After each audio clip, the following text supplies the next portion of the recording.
All right, let's go live. Happy Wonder Wednesday, everyone. Oh, it's so exciting to be back after the summer break. I hope you've all had an amazing time and that you're all doing well wherever in the world you might be today or whether you're watching this video in the future.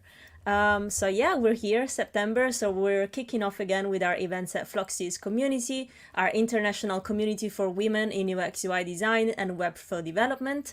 And today we will have Agnes Ang as our guest speaker. She's a designer recently turned into a business owner, so we'll see what that is all about. Today's going to be, I can think, I can foresee it's going to be quite an inspiring talk. And hi, UX Voca Club. Great to have you here. So I'm just going to ask you a question. What does inspiration mean to you? So drop it in the comments. Tell me what it is that gets you inspired. And yeah, I'm going to be really curious to know because inspiration is such a big thing in my life. I get inspired by so many things and I'm always like chasing new dreams. So today's talk, I think, is going to be really, really inspiring. So without further ado, let's get into our space. We're into our Gather Town, our favorite metaverse tool, where we based our headquarters and where we meet every Wednesday for our Wonder Wednesdays events. So let's join the table. I can see here we already have some members of our community sitting around the big table. All right, so let me see.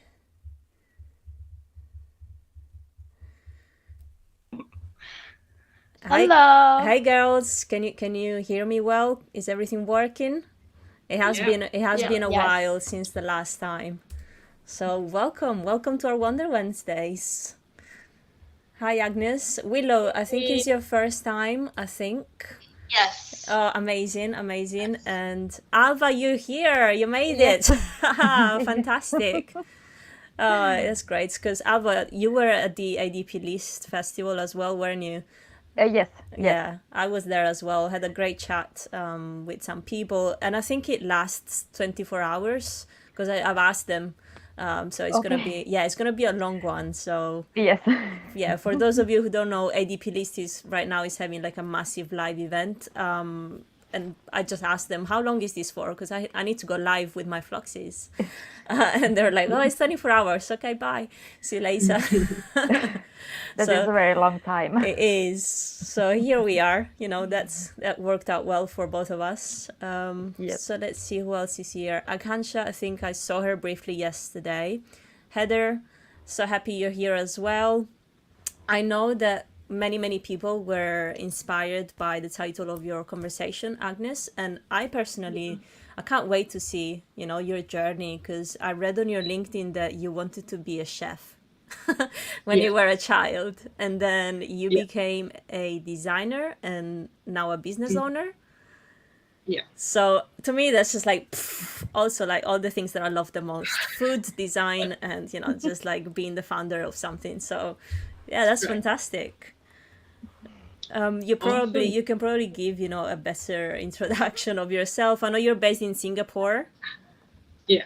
Oh, amazing. So I do know a couple facts, but I think you can you can expand on that. Okay. All right. Anyway, thanks, Claudia, for having this community. I think it's a really great thing what you guys are doing right now. So, anyway, I just want to thank all of you for being here today. The reason why I chose this topic is because I do understand that for designers, when it comes to business, it's really difficult to kind of flip your mindset and kind of tell yourself that right now I'm trying to run a business. I'm not just changing the world with my design. Right? I'm pretty sure all of you guys here are better designers than me. I think hands down, 100%. I've seen the content in the community. I've seen your conversations. I've seen your work. Right? You have no idea the number of times I felt so inferior about my work after seeing all of that. So anyway, let's get started with the presentation today. So before we begin, I just want to tell you guys a story, right? There was this experiment, it's called the monkey ladder experiment. So back then, there was this scientist, he put 5 monkeys into a room, right? And in the middle of the room, there was a ladder. At the top of the ladder, there was one banana. So what he did, every single time there was a monkey that climbed up the ladder to try and retrieve that banana, the remaining 4 monkeys at the bottom, they will get sprayed with cold water. So after a couple of times, another monkey tried to climb up the ladder. The rest of them will get sprayed by cold water. So as time went past, they kind of saw the pattern, right? Every time a monkey tried to climb up, they would beat that monkey down. So the scientist, what he did was every single day he would switch out one monkey for a new monkey. Okay, and the same thing happened continuously, right? He switched out the monkeys until there were no more original monkeys left. So at the end of the experiment, all 5 monkeys that were left, they were technically new monkeys. They didn't experience any of the cold water, but what they learned was that if you tried to climb up the ladder, you will get beat down. That was all that they knew. So I think from this story, unknowingly, we don't question certain beliefs that we have learned, right? We have gone to school, we were brought up by our parents, our grandparents. We have seen the way the world works. So we don't question certain beliefs that our superiors teach us. So it is what it is, and that's just how it works, right? Sometimes you just tell yourself, that's how it works. It's ridiculous. How can you do it some other way? So I urge all of you guys, for the rest of my presentation, just suspend your beliefs for a moment, right? Be open to everything that I'm trying to say. So the title of my presentation is Flipping the Switch. I understand that it is not easy to become a business owner. For me, it took me at least 6 months to a year before that switch in my brain was flipped. So just take some time, suspend your belief, and unlearn what you have learned. So it is important that if you want to achieve something that you don't have yet, you have to try to do something that you have never done before. It's scary, but I can tell you it is worth it. So some of you, the old me included, we say that we freelance or we own a freelance business. But I learned that this is wrong because we didn't know the meaning of freelance, right? When we were in school, when we were, in classes, we knew what an entrepreneur was, what a business owner was, an employer, and also an employee, right? But no one really taught us what a freelancer was. But yet, on the internet nowadays, everyone is like a freelancer. But what exactly is a freelancer, right? So I learned that I was using the word freelancer wrongly because I just didn't know the meaning of it. But because of that term that I was using, it was messing with my mind.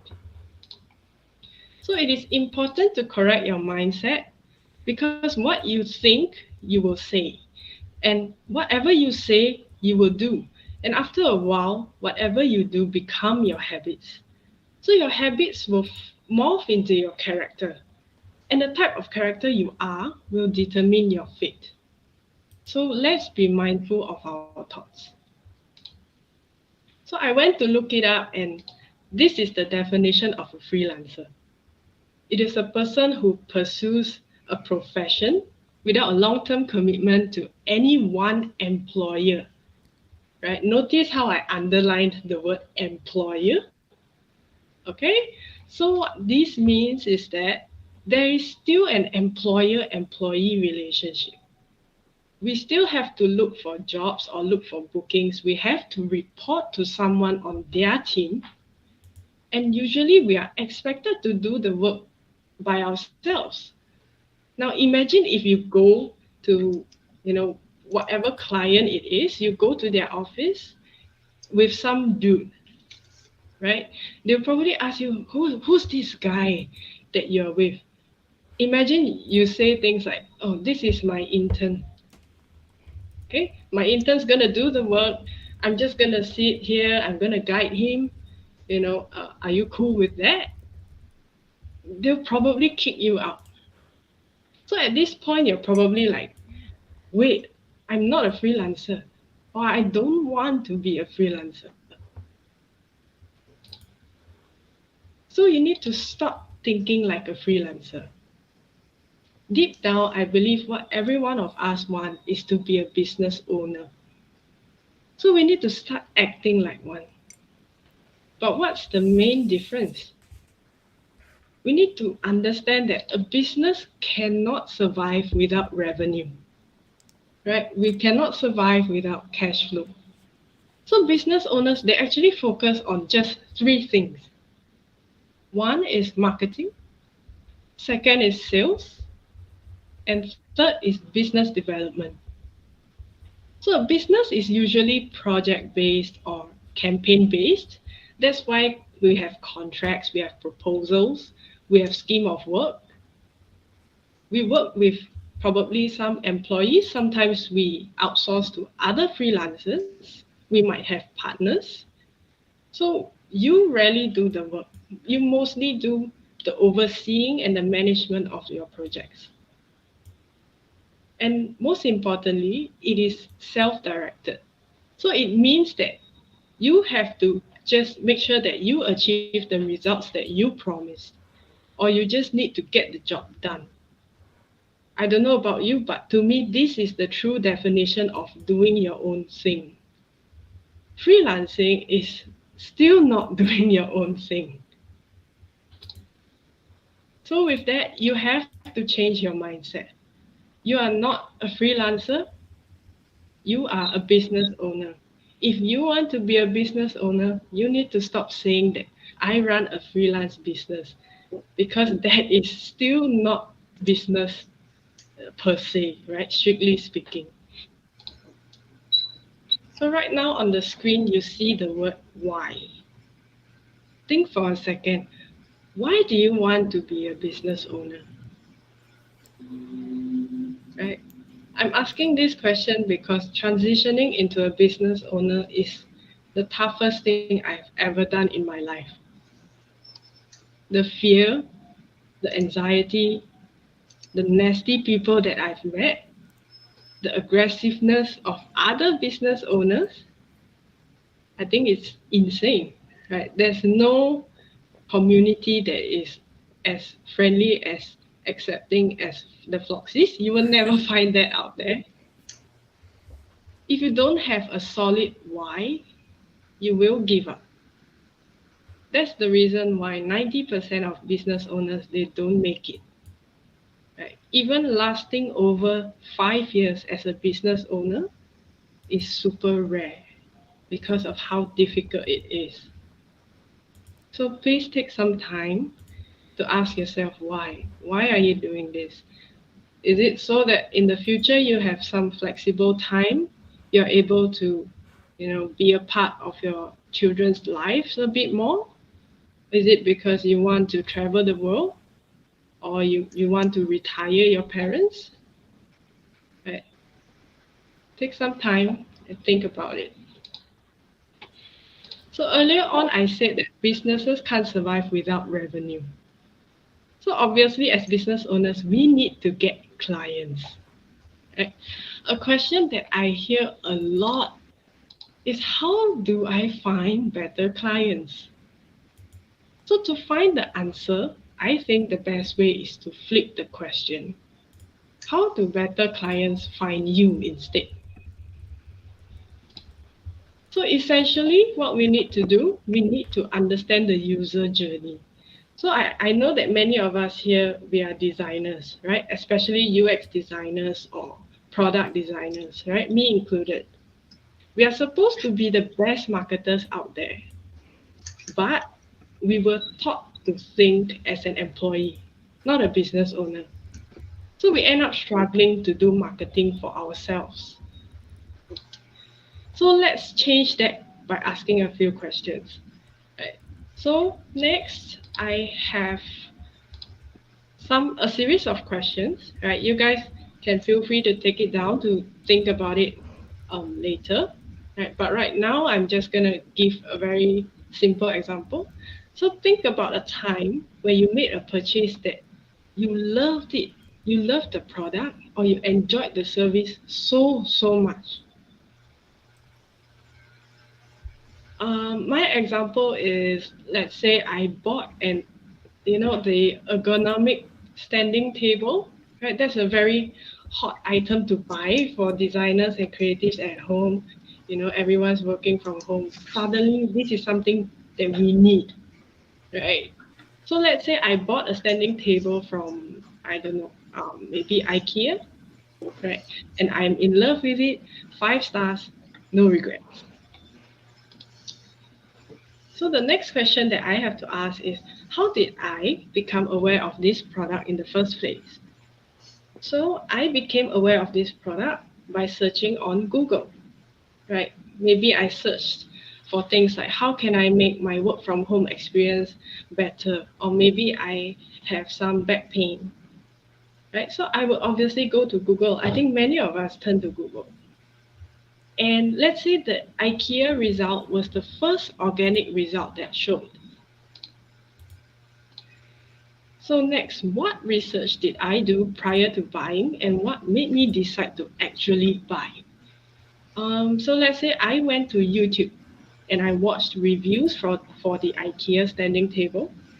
But actually, during my time watching YouTube videos, I saw another video and I liked the other brand better that wasn't IKEA. But the reason why I didn't buy it was because the delivery would take 1 month. So I decided to go with the IKEA standing table. Okay, so how did the brand meet or exceed my expectations? Let's say the table was relatively affordable. Let's say it was just $300. And it works well as expected, but it exceeded my expectations because it felt premium. It didn't feel like a $300 table. It felt like a $3,000 table. Okay. And lastly, did I share my purchase? Yes, I told my colleague who was also working from home. Right? Or maybe I told my uncle who had a bad back as well. So you guys see what I'm doing? We are all somebody's ideal customer. So what we have to do is just flip the table here and see what made you buy and what made you fall in love with that product or service. Okay. So earlier on, I said that I became aware of the standing table by searching on Google, right? It was one of the first few organic results that showed. So if I were to look at my own business, I would be asking myself, what if my dream customers were also searching on Google? Would I be one of the first few results that showed up?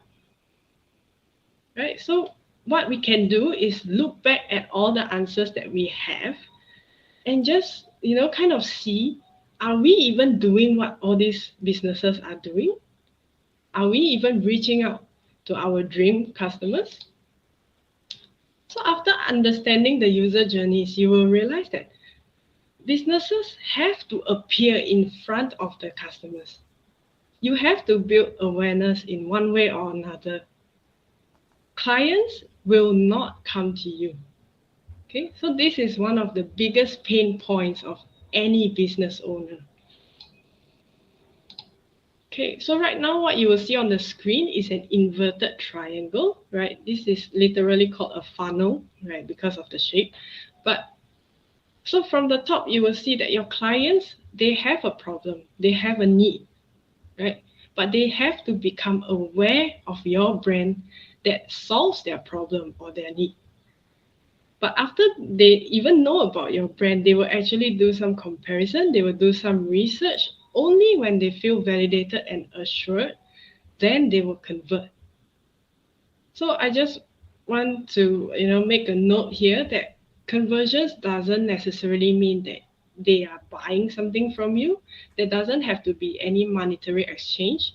You get to decide what a conversion is, right? Sometimes it can just be them booking a discovery call with you or them signing up for a newsletter with you, right? You get to decide what a conversion is. But essentially, the funnel stays the same. The theory stays the same. So as a business owner, we have to focus on popping up in front of our potential clients. As designers, we are very good at doing this for our clients, right? When we work with somebody else, we sort of know what we have to do, how we have to design their business, what we can do to contribute to theirs, but not enough of working on our own business. So if you put in 100% into your client's projects, how many percent actually goes into your own business? Is it equally 100%? Well, I personally think that it should be 150%. So think about your brand for a minute. Think about your website, your digital presence as a whole. Are you falling into the trap of the shoemaker? So if you don't know the story about the shoemaker, basically a shoemaker can barely make ends meet. But they have to continuously create shoes for their customers in order to make a living.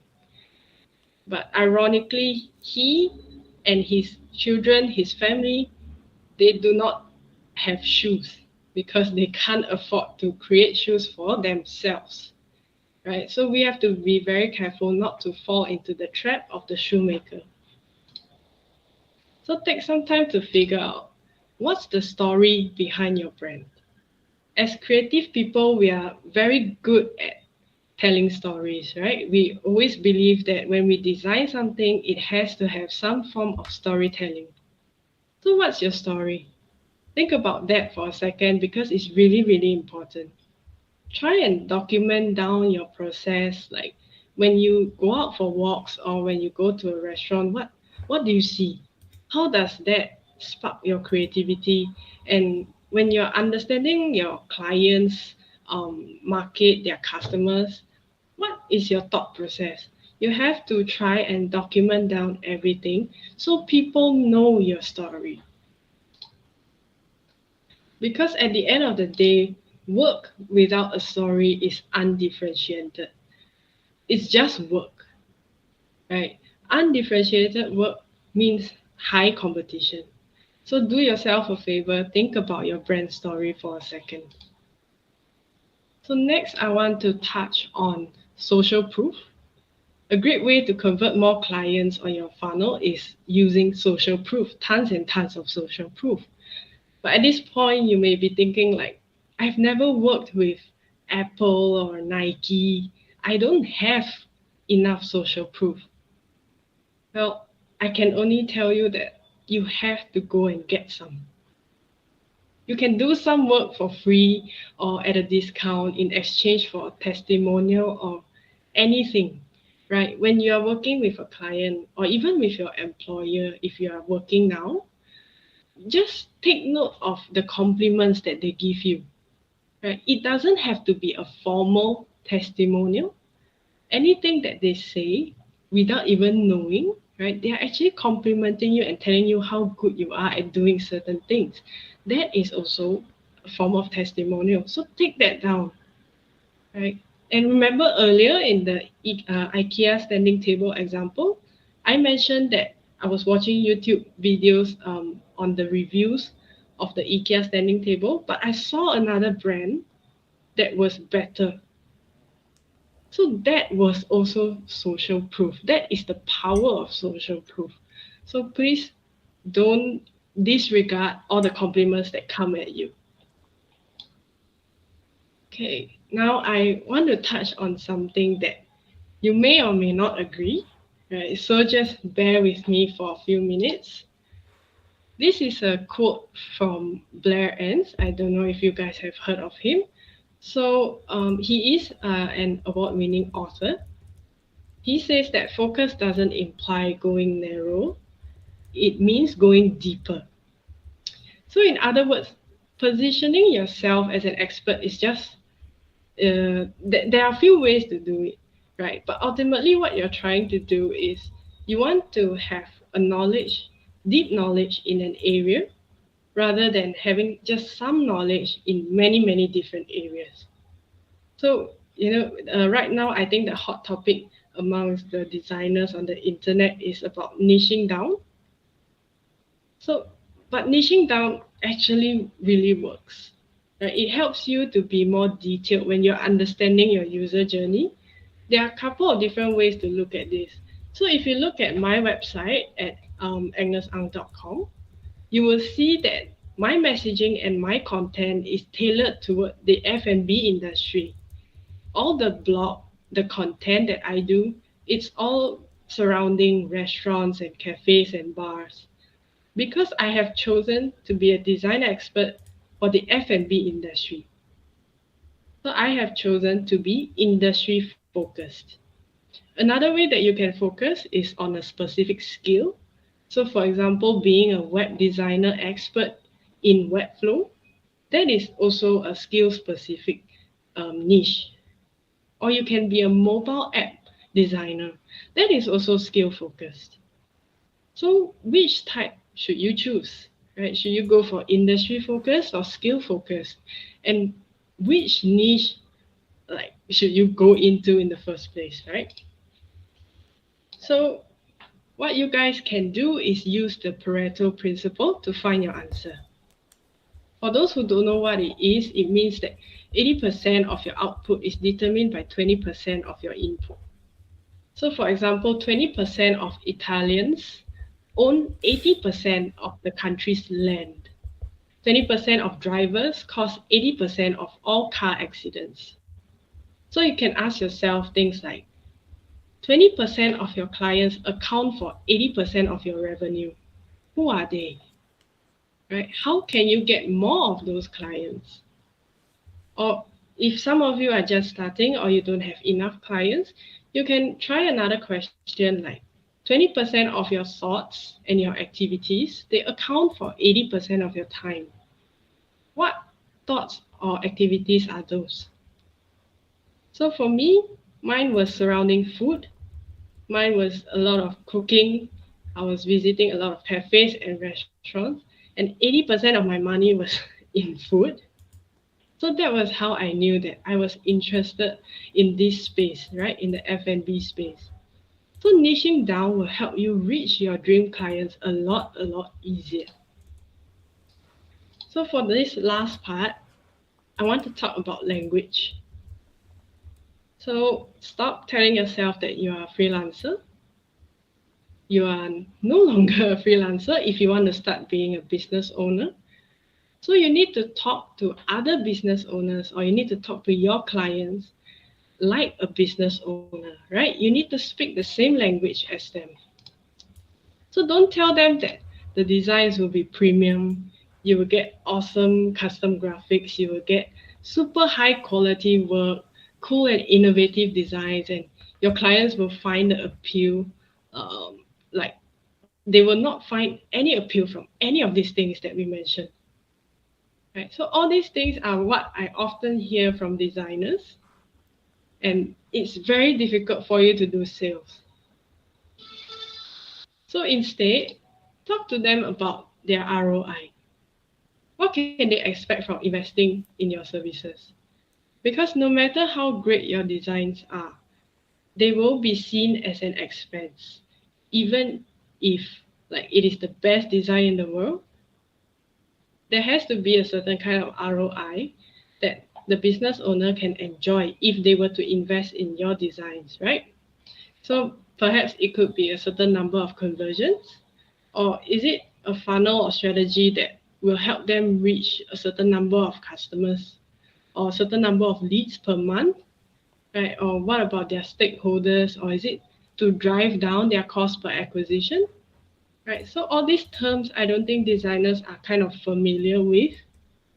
Okay, but take some time, learn it, it will help you, you will go a very long way. Okay, so you have to think like them in order to solve their deepest, darkest problems. So, to be a successful business owner, you need to stop being a maker. You need to start thinking like a matchmaker. How many of you guys here hate platforms like Fiverr or Upwork or 99 Designs? Everyone. Right, right. So that's what I'm trying to say. When I was a freelancer, I hated all those platforms too because it made it very difficult for me to do sales. But after I started thinking like a business owner, I loved all these platforms. Right? Have you guys thought about that? Okay? We often hate on these platforms because they erode the value of our work. They can make pretty things on Canva and call themselves a designer, and they can sell them for what, $50 per logo? But that's thinking like a freelancer. Okay? A business owner will love these platforms because we have to think like matchmakers. We find clients with design problems and we find other freelancers to do the work. So we deliver the designs to the clients only when we are happy with it, right? And the good thing is we know how to design. So we know that the design was done well, whether it was, it meets the project requirements. We know all these things, but why are we spending all our time doing it? Okay, so we have full control over the quality. So be a matchmaker and a business owner. All right, thank you for giving me your time and making it through to my very last slide. I want to leave you with this quote as a parting gift. Somewhere in the world, the sun is rising. It's a reminder that you get a chance to start again every 24 hours. So, girls, make it count, okay? Thank you. Thank you, everyone. Probably we have time left for Q&A, right? Yeah, we definitely do. Thank you so much, Agnes. This presentation was fantastic. I absolutely loved it. I started my little introduction on YouTube just by saying how I thought this was going to be an inspiring talk. And girl, was I right? I mean, it's just amazing. It just inspired me, and the whole mindset kind of switch that you were referring to is really important, because sometimes it's true that we do think about maybe external things that should change, but the biggest change has to happen within. And that last slide that you posted was just a beautiful, just to remind ourselves that we do have a chance every 24 hours, that if today doesn't work out, doesn't mean that we can't try again. So thank you so much for everything for today. I'm sure there's going to be lots of questions. People are loving it. They're saying in the chat, thank you. It was excellent. Let's do it like we usually do. So people, if you do have a question, you can use the emojis at the bottom of your bar on Gather. So there's a smiley face. If you hover on top of that, you can put your hand up or pressing number 6, just like that. And then we can call out your names so that you can ask your questions. So let's have a look. Anyone's got a first question to ask before I start putting some people on the spot? Because I know that this kind of topic is particularly close to some people here. So, oh, Hillary's got her hand up. All right, off you go, Hillary. Thank you, Agnes, for such an incredible talk. That was amazing. I was trying to scramble taking a bubble and just absorb all the information that you gave to us. And I love that your main point was about language, because that speaks so much to me. I always try and say, the words you use truly matter. And I'd never considered the actual definition of freelancer. So you've just blown my mind completely, and thank you for that. And I'd like to know, actually, you explained a bit of your journey, right? Like you were spending 80% of your time at cafes and enjoying food and wanting to chef it up. And how did you, like, when was it that you finally, like, it all clicked and you're like, okay, I'm not going to freelance for all these companies. I'm going to, make this change, call myself a business owner and direct my focus to what this 80% I'm doing. Like when was that? What was that aha moment That's for a you? great question, Hilary. Yeah, thank you for your kind words. I think, I mean, more, actually, my background is in business. I was actually an accountant and an auditor before I was a designer. Oh So wow. That's where yeah, all your systems come in, eh? Okay. yeah, so I think that was what really kind of gave me the advantage per se over other designers. So like I said at the very beginning of my presentation that, you know, you guys are 10 times, 100 times better designers than I am, for sure. I like, deep down, I already know that, right? But my advantage is that I know how to read financial statements. So when my clients come to me, they tell me that, I need a website. My first question is why? Why do you even need a website? Right? What is it for? Right? Is it because you're not getting business and you think that my website is suddenly gonna perform some kind of Hakuna Matata miracle for your business? It doesn't work that way. Right. I'm pretty sure many of you can relate to that because sometimes business owners, they have no idea what is what. They are just like us, right? They want to be business owners, but they have no idea what they're doing. But many times they come to us with certain kind of attitude because they see us as freelancers. Probably it's because we position ourselves as freelancers in the first place. Okay, so I think the way, there was a slide earlier on that I mentioned, whatever you think you do, right? Whatever you do becomes habit and people will draw into your energy. Okay, so I think that's one thing that I wanted to highlight regarding language. And yeah, back to your question. I'm sorry, I kind of went far away. Um, when did I have that moment?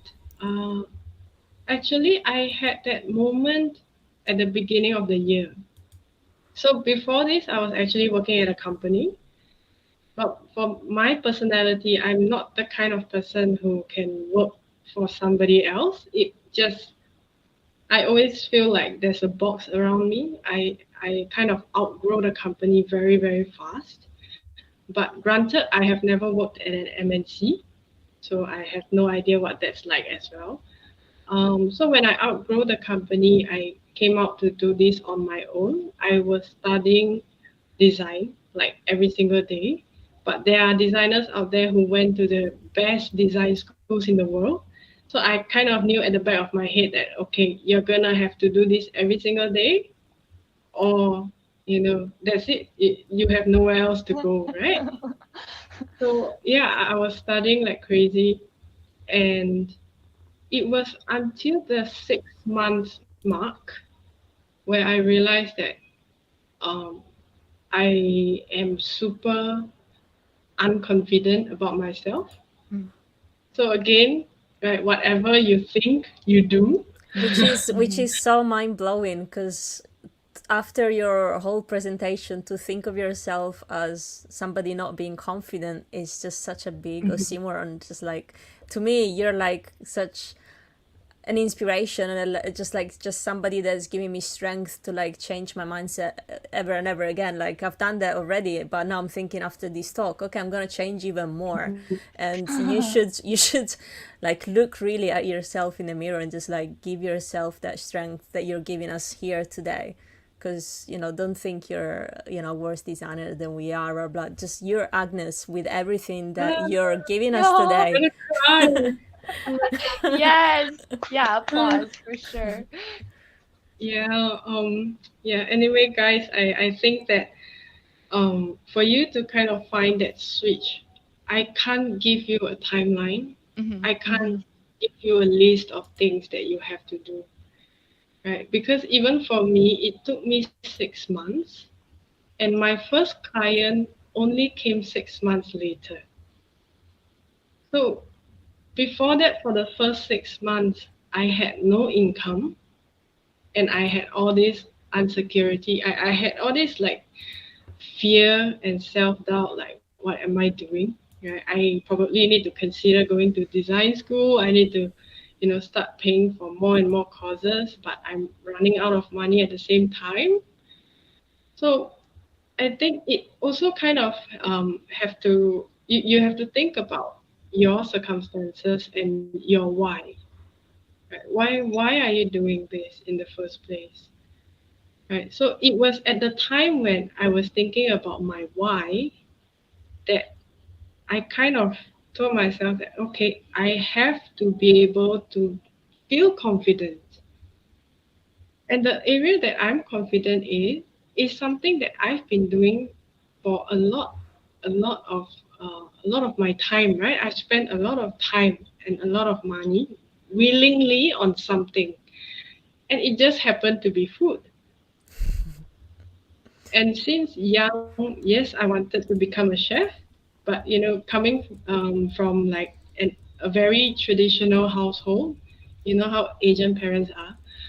Yeah, it's always about business. They wanted me to be like a lawyer, a doctor, an engineer. I don't know what, but yeah. So I went into business. I got my degree, but it wasn't something that I wanted to do. It was just out of respect for my parents because they raised me. But right now, I feel like, I'm almost 30 and I want to have kids soon. So if I don't do this now, I will never have the opportunity to do it ever again. Can you imagine if you have kids and you're married and you kind of want to leave the industry that you're in and kind of give it your all, become your own, the owner of your own business to say that you have made it. It's not gonna be easy then. I might as well do it now. And if I fail now, I have no idea what I'm gonna do because You it's won't gonna be. fail. You're awesome. There's no fail there. And it's one more thing that we have to think about as women, like, just Yeah. like, oh, you're counting your own age. You're like, okay, I'm, reaching the age where it's either now or never, and so it's hard, but you're doing all the right steps for it. So, and I think we're always it's gonna be sad. here, for you to support you with anything. So, Right. Thank you, just girl. like Willow's doing. Yeah, but I think that if I was a guy, the conversation would be so different. Oh yeah. Right? If I was a guy, I could try and do my own thing, become an entrepreneur when I'm 30, when I'm 40, or even 50. Right? Even if I fail, they're going to say that, oh, at least you tried, you're such an inspiration, blah, blah, blah. But even right now, when I'm doing this, my family is not supportive at all.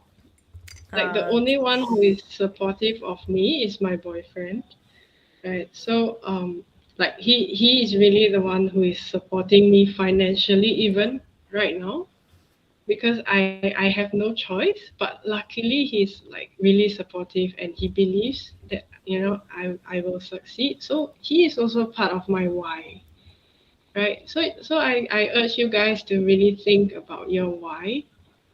And when you are thinking about your why, right, start thinking about the Pareto principle, the 80-20 rule. It will come to you, right? So I don't really have a perfect answer for you. It really depends on, what keeps you up at night. What do you want to achieve? What's your goal? And what exactly does success mean to you, right? Because to me, it's not having a mansion or going out and meeting like Jeff Bezos, going on his yacht. Like none of that matters to me. It's not about the money, right? So we always have to think, what is your why? And from there, I'm pretty sure you guys will figure it out. Yeah, and another thing, like for the business language stuff, if you guys have any questions, right, please let me know. I'm happy to, open up my business textbooks and send you guys some pictures. Nah, I'm just kidding. I mean, if you have questions, just let me know. I'll always try my best to help you guys. Yeah. That's great. And Thank don't worry, you. your parents, will see the positive effect that this is having on you. Like when I told my family I was leaving education after being a teacher for 8 years, and oh mom, I'm just Mm-hmm. gonna be a community manager, and she's like, you what? So it's not really like it's not easy for them because ultimately they know certain professions, like they're in a box and they give you like that sort of life and you're safe into that box, whereas what we're trying to do, for ourselves and our own satisfaction is sometimes something that it just scares them, I think, rather than them not being supportive. I think they're just scared that you might not be safe. But they will see how happy you are and, your own satisfaction as a positive outcome. So fingers crossed. And I can always talk to them and tell them how Yeah. great you are. I think, I We could be think your social proof. exactly. Yay! I think Carmia had a question as well. Yeah. Her hand was up. Maybe she's gone. Um, Mhm. Loren? Oh, Carmia's What, here. did you talk to me? Yeah, did you have your hand up? Oh, I did. Yeah, sorry. I am here. I was just reading something and then I only heard when you said No maybe she. worries, no Oh no. worries. Okay. First of all, Agnes, super duper cool. Everything you said was so strong. You know, it's hard to present sometimes because you don't know if people will agree or disagree with your slides. Mhm. Like it sounds Mhm. silly, but when you put your ideas and thoughts onto a slide, you're like, oh, what if I'm wrong?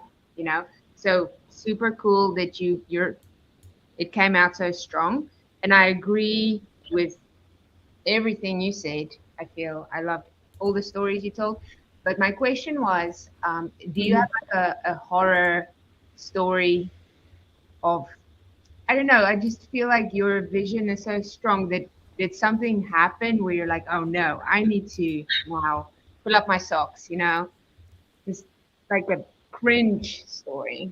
Um, Horror story.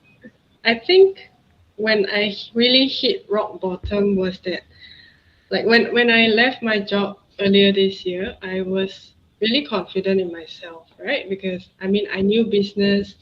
I worked at startups before this, so I know the struggle. I kind of figure out that okay, marketing and like, and I'm gonna do design, so everything's gonna look good. Like you kind of start off with that rush, that confidence. But I really hit rock bottom when I couldn't pay my bills. Like I really hit the stage where I had to borrow money.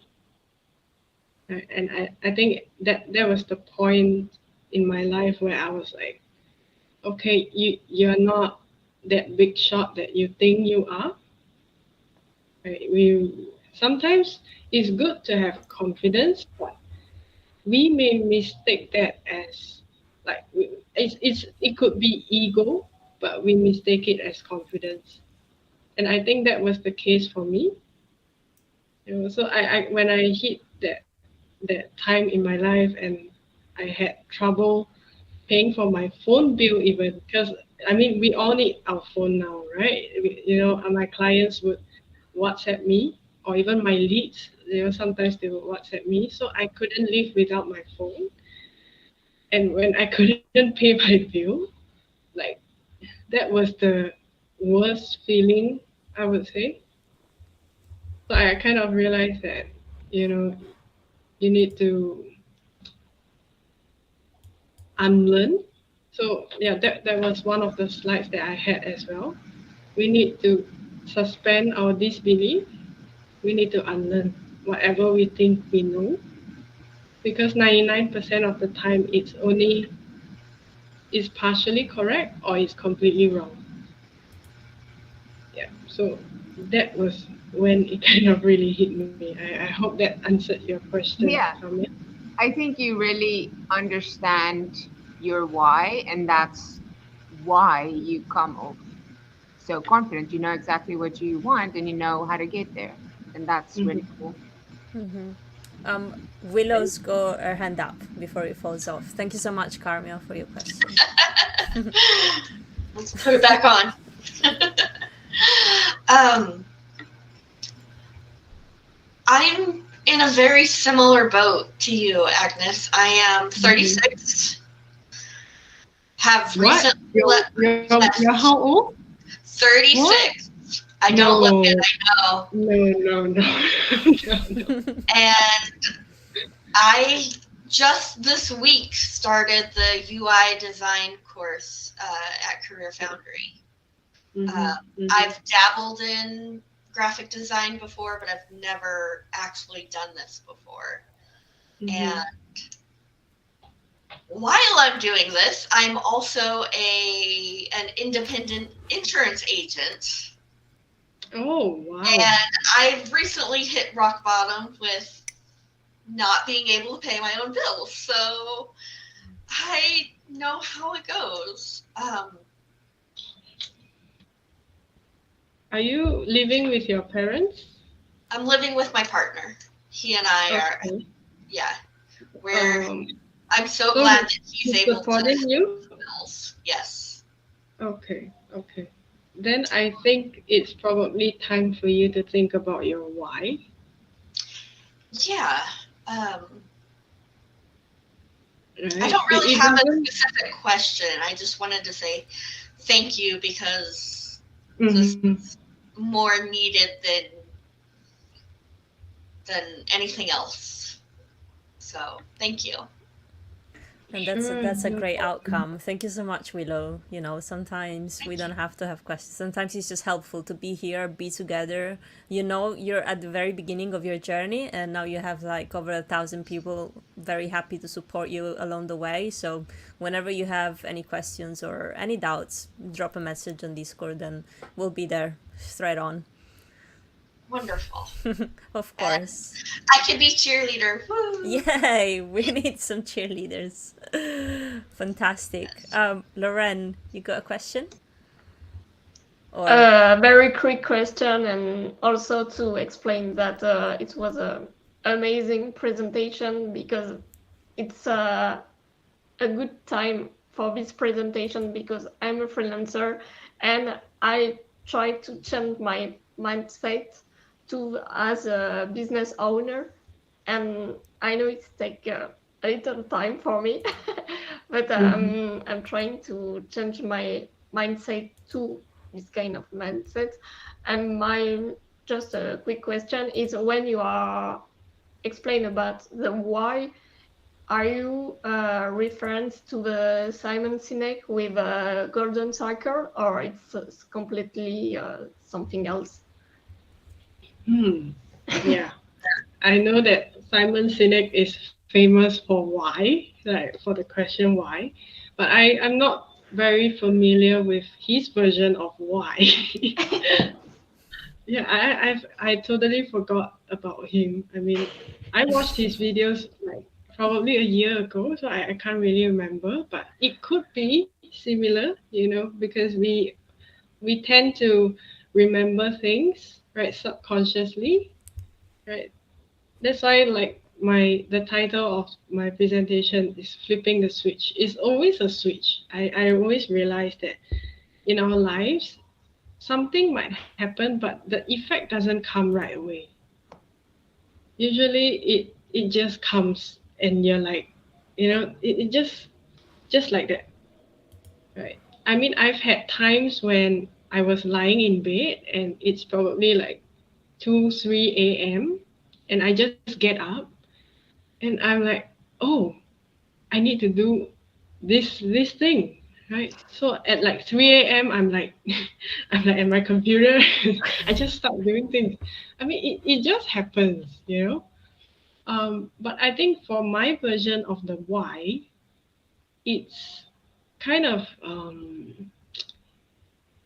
it's not so much as to what is your goal, right? A lot of times when I'm speaking, like even with a mentor or if I'm watching somebody else's videos, they always say that you have to define your goal. But I realized that defining a goal doesn't really help me because my goal will change every month or every few weeks or sometimes even every few days. So it's kind of difficult for us to work based on an objective or based on a goal. That's why I like to say that you have to figure out your why. You know, why is it worth it for you to wake up early and to go to bed really late at night? Why is it worth it for you to, speak to strangers just to get business? I'm pretty sure for all of us, we are so comfortable working behind a computer that the thought of even speaking to a stranger is like, ugh, you know. And that's one of the things that I'm still struggling with, until today. Like I get business through like sometimes through LinkedIn, sometimes through Instagram, a lot of cold emailing, even cold calling. I don't dare to do cold calling. I've spoken to people and they told me that you need to go out, you need to go to like food events, meet chefs, meet founders. You need to start speaking to the founders when you're at restaurants. Like when I'm speaking to them, I'm like, oh yeah, yeah, yeah. But after that, I'm like, no, no way, man, no. I'm not ready, right? But that's the thing. We will never be ready for everything. But just make sure that you are telling yourself that I'm not ready yet, but I will be one day. So it is still on my to-do list, right? To go into a restaurant and be like, hey, is the owner here? Is the founder here? Right? I'm still going to do that. I'm just not ready yet. Right? Because just 3 months ago or 4 months ago, I just managed to get out of the mindset of a freelancer. I am now a 3-month, 4-month-old business owner. So I'm not ready to go out and speak to people, but that's okay, right? But my why hasn't changed. Mm. And My that's what you why have to since remember. That's what you have to remember whenever you're a bit wobbly.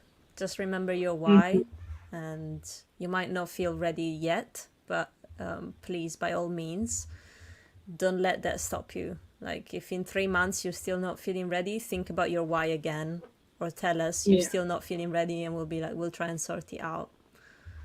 Mhm. Sometimes you just need to try to know.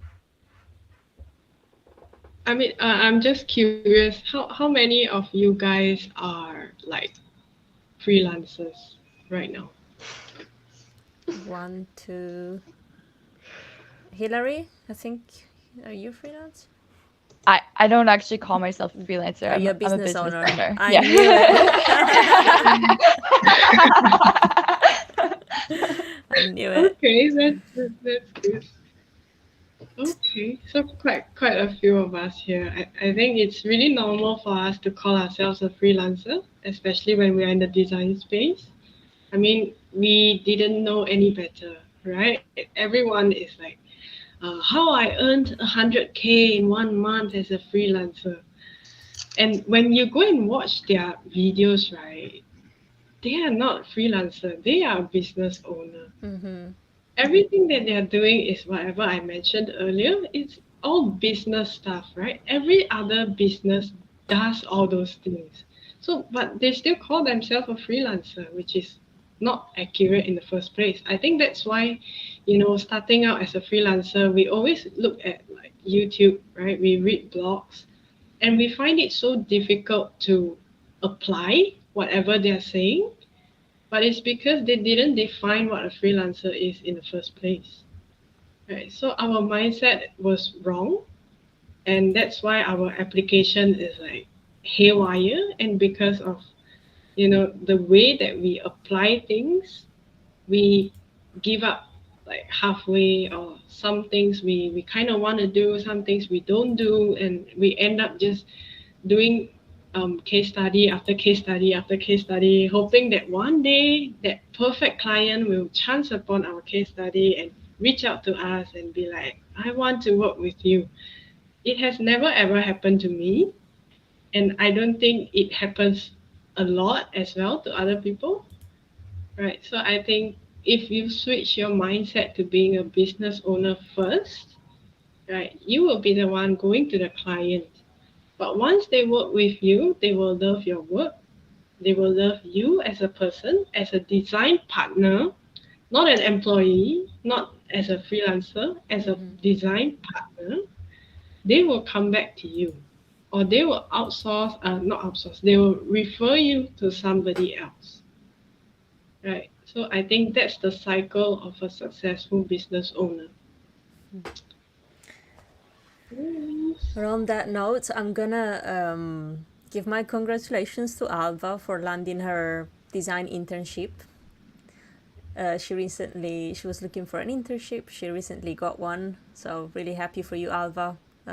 The same thing applies Thank to you. If you ever need, we're always here, always on Thank you so Discord. I And am very oh, sorry, you go. yes, I'm very nervous to start. It's in 1.5 weeks, and I'm just but I think it's going to go well. I hope. You'll be fine. Yeah, and you have all this I have new faith in you. knowledge, all this new confidence from Agnes. Yes, yes. So go and become a business owner, but whilst doing your design. Yes. All right, girls, I'm gonna leave the table here. You feel free to stay and keep on chatting. I'm just gonna go and switch off the YouTube. And by the way, Agnes, Josh Law was watching us. He was really loving the talk. And Stephanie, she was on her way home, but she was watching us on YouTube as well. So everyone appreciated your talk. And yeah, just wanted to tell you that. I'll be Thank you. back in a minute. I'm just gonna go and turn it off. Yeah. Willow, did you have your hand up earlier?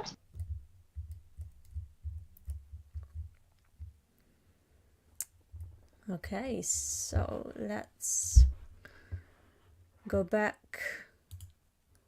Here we are. Right, I hope this talk was just as inspiring to you as it was for me. And yeah, now I've got another question for you. Are you a freelancer, or are you going to become a business owner from today? Let me know. You know where to find me. Bye, see you next time.